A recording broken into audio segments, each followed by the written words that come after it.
다음은 포장자재의 종류 및 특성 중 외포장재에 대해 알아볼 텐데요. 외포장재 중 단층 플라스틱 필름에 대해 알아볼게요. 우선 단층 플라스틱 필름의 종류는 7가지예요.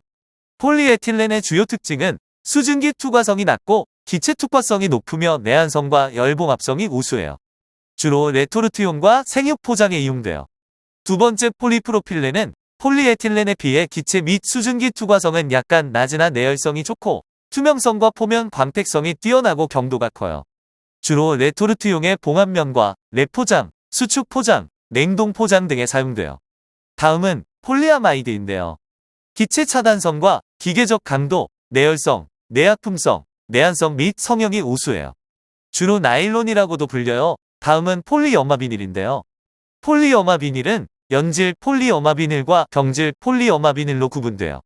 연질 폴리어마비닐은 투명성과 산소 투과성이 높은 편이고 적절한 수증기 투과성을 갖고 있어 식육의 저장 시 육색을 유지시키고 수분 증발을 방지하는 데 적합해요. 경질 폴리어마비닐은 기계적 내성, 기체와 수증기 차단성이 우수하고 산, 알코올, 기름에 대한 내성이 좋아요. 다음은 폴리어마비닐리덴인데요. 공기와 수증기 차단성이 매우 높고 내유성, 내약품성, 투명성 및 열수축성 등이 뛰어나지만 제조 단가가 높아요. 주로 생육 또는 육제품의 수축 포장용으로 이용돼요. 다음은 폴리스티렌인데요. 내열, 내한성이 양호하므로 냉동육과 가열육 제품의 포장재로 이용돼요. 마지막으로 셀로판이에요. 육류나 육제품의 포장에 많이 이용되었으나 현재는 폴리프로필렌 필름으로 많이 대체되었어요. 다음은 수축성 필름과 다중접착 필름에 대해 알아볼게요. 수축성 필름은 식육 또는 육제품을 포장하여 끓는 물에 담그거나 적외선 조사를 하여 가열 시 내부 구조가 풀어지며 필름이 수축하게 돼요. 다중접착 필름은 2종 이상의 플라스틱 필름, 종이, 알루미늄 등의 포장재끼리 서로 적층 또는 도포, 코팅하여 각각의 단점을 보완하고 장점만 갖도록 하는 필름을 말해요. 필름의 각 장점들에 대해 분류를 해보았어요. 우선 내열성은 펫 또는 폴리에틸렌, 파 또는 폴리아마이드, ADP 또는 고밀도 폴리에틸렌, PP 또는 폴리프로필렌, 그리고 알루미늄이 있어요. 기계적 강도에는 펫 또는 폴리에틸렌, 파 또는 폴리아마이드, PP 또는 폴리프로필렌, PS 또는 폴리스티렌, 마지막으로 이축연심 필름이 있어요.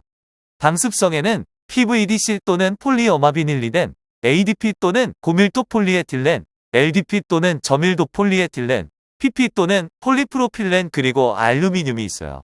기체 차단성에는 PVDC 또는 폴리어마비닐리덴, PVC 또는 폴리어마비닐, 파 또는 폴리아마이드, 펫 또는 폴리에틸렌 그리고 알루미늄이 있고요. 열봉합성에는 PE 또는 폴리에틸렌, PP 또는 폴리프로필렌이 있어요. 마지막으로 인쇄성에는 종이, 셀로판, PP 또는 폴리프로필렌, PS 또는 폴리스티렌이 있습니다. 위 6가지의 특징 중 중복되는 필름을 묶어서 잘 기억하신다면 문제풀이에 큰 도움이 될 거예요. 다음은 외포장재 중 알루미늄, 금속용기, 유리용기, 종이와 카톤에 대해 알아볼게요. 우선 알루미늄은 약 0.5mm 정도의 알루미늄 판을 압연기로 수차 압연시켜 원하는 두께의 얇은 두께의 호일로 제조돼요. 금속용기는 내열성, 건조성 및 차단성이 우수하여 장기 보관용 통조림 소시지, 런천 미트, 콘드비프나 장조림 등의 육가공 제품에 이용돼요. 다음은 유리용기예요. 유리용기는 금속용기와 유사하나 무겁고 충격에 약한 단점이 있다. 금속용기와 같이 장기 보관용 육제품에 이용돼요. 마지막으로 종이와 카톤은 합성 수지가 개발되기 전에는 단순히 제품을 싸는 용도로 쓰였어요. 현재는 글라신 또는 파치먼트, 종이로 가공되거나 왁스, 파라핀 도포 또는 폴리에틸렌이나 에틸렌, 비닐아세테이트와 플라스틱 및 알루미늄과 적층 가공되어 생육의 포장에 주로 이용돼요. 다음은 생육의 포장에 대해 알아볼게요. 생육의 포장은 도체와 분할육 그리고 부분육의 숙성 및 장기 저장을 위한 진공 포장으로 나뉘는데요. 우선 도체와 분할육에서는 전도체 및 대분할된 상태의 지육은 냉장 또는 수송 중 외부로부터 오염을 방지하고 수분 증발에 의한 중량 손실을 줄이기 위하여 포장해요. 포장재는 얇은 두께의 PE, PP, PVC와 같은 플라스틱 필름이나 마대 등이 사용돼요. 다음은 부분육의 숙성 및 장기 저장을 위한 진공 포장인데요. 호기성 미생물의 번식과 변색 및 산화 반응을 억제시키며 또한 수증기 투과도도 낮아 수분 증발에 의한 중량 손실을 막을 수 있다. 포장 방법에는 진공 포장과 가스 체험 방법이 있어요. 저장 방법에 따른 포장법은 단기 저장, 중기 저장, 장기 저장으로 분류할 수 있어요. 단기 저장에는 보통 랩 포장을 하며 저장 수명은 일주일 이내이고, 중기 저장의 경우 기체 체험 포장을 주로 하며 1에서 2주일 정도의 저장 수명을 가져요. 마지막으로 장기 저장의 경우 진공 포장 또는 기체 체험 포장을 하며 저장 수명은 1에서 3개월이에요. 포장 형태와 포장재, 봉합 방법은 위 표를 참고하여 꼭 기억하도록 해요. 다음은 육가공 부재료에 대해 알아볼게요. 우선 식품 첨가물의 정의에 대해 알아볼 텐데, 식품 첨가물의 정의란 식품을 제조, 가공, 조리 또는 보존하는 과정에서 감미, 착색, 표백 또는 산화 방지 등을 목적으로 식품에 사용되는 물질을 말해요. 식품 첨가물의 구비 조건으로는 1번 인체에 유해한 영향을 미치지 않을 것, 2번 사용 목적에 따른 효과를 소량으로도 충분히 나타낼 것, 3번 식품의 제조 가공에 필수 불가결할 것, 4번 식품의 영양가를 유지할 것, 5번 식품의 나쁜 이화학적 변화를 주지 않을 것, 6번 식품의 화학성분 등에 의해서 그 첨가물을 확인할 수 있을 것, 7번 식품의 외관을 좋게 할 것, 8번 식품을 소비자에게 이롭게 할 것으로 구비 조건이 되어 있습니다. 다음은 식품 첨가물의 종류에 대해 알아볼게요. 1번 방부제는 세균류의 성장을 억제하거나 방지하기 위해 식품에 첨가하는 화학물질이에요. 2번 감미료는 단맛을 내며 설탕을 수백 배 효과를 내는 물질이고, 3번 조미료는 식품에 보다 좋은 맛을 내거나 개인의 미각에 알맞도록 첨가되는 물질이에요. 4번 착색제는 색을 아름답게 하여 식욕을 자극하기 위한 물질이며, 5번 발색제는 색을 안정시키거나 선명하게 하는 데 사용하는 물질입니다. 6번 팽창제는 빵이나 과자를 부풀리는 화학물질입니다. 7번 산화방지제는 지방의 산화를 지연시키거나 산화에 의한 변색을 지연시킬 목적으로 첨가되는 첨가물이고, 8번 표백제는 식품을 표백하기 위해서는 일반적으로 환원제나 산화제를 사용하여 색소를 분해해요. 9번 살균제는 음식물용 용기, 기구 및 물 등의 소독에 사용하는 것과 음식물의 보존 목적으로 첨가하는 것을 말해요. 10번 향신료는 식품의 기호적 가치를 증가시킬 목적으로 냄새를 강화 또는 변화시키거나 좋지 않은 냄새를 제거하기 위하여 사용됩니다.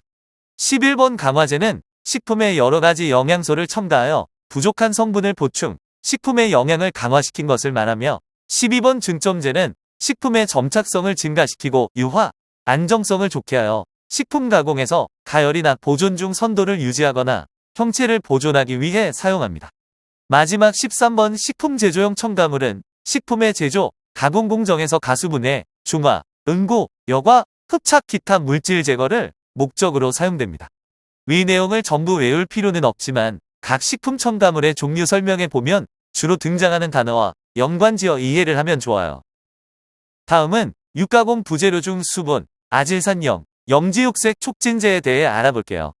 우선 수분은 가공 공정에서 물을 첨가하지 않는다면 가열, 건조 중 일부의 수분이 증발되고 상대적으로 단백질 결합이 강화되어 조직감이 좋지 않게 돼요.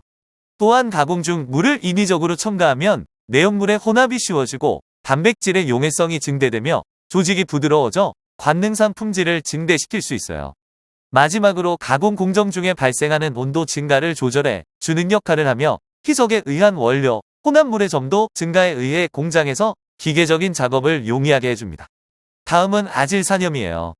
아질산염은 치명적인 독소를 생산하는 아포 형성균인 보툴리누스균의 성장을 억제시키고 햄철분 성분에 의해 생성되는 지방 산화를 방지함으로써 산패취를 억제시켜 향기를 증진시켜요. 마지막으로 염지육색 촉진제는 아스코브산 나트륨, 구연산 나트륨, 에리토브산 나트륨 등이 있으며 염지색소인 나이트로실 헤모크로뮴의 형성을 촉진시키는 역할을 해요. 그리고 환원 능력이나 금속이온 봉쇄 효과가 있으므로 가열된 육제품에서 산화에 의한 향기나 색택의 변질을 막아줍니다.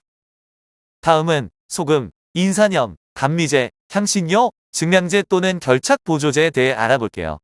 소금은 육가공 제품의 향기를 증진시키고 염용성 단백질을 용해시키며 미생물의 성장 억제와 저장성 증진에 기여해요.